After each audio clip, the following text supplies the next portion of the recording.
Well, some local middle school students got to spend the day at a luxury car dealership.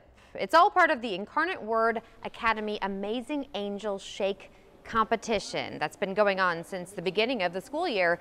It's designed to help students with their manners, discipline, respect, and professional conduct. They started with 50 students in the competition, and now only 10 remain.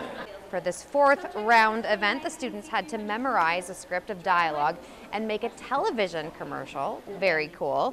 The students selling Mercedes-Benz cars at the Ed Hicks Imports Mercedes-Benz dealership. It was challenging, but I think the most important key is just to believe in yourself and calm down. When they came to me and told me they had this program that they were going to do and some of the kids would go to nationals in Atlanta, I got very excited about it, and they were going to do commercials here in the dealership. So I signed up, because anything with students that promotes their growth, I'm for. That is very cool. And you know, it's really good practice, right? Absolutely, Rudy? absolutely. So once the students are narrowed down to just 3, that group will go to the national competition in Atlanta, Georgia. Very nice. Yes. We wish them the best. Yes.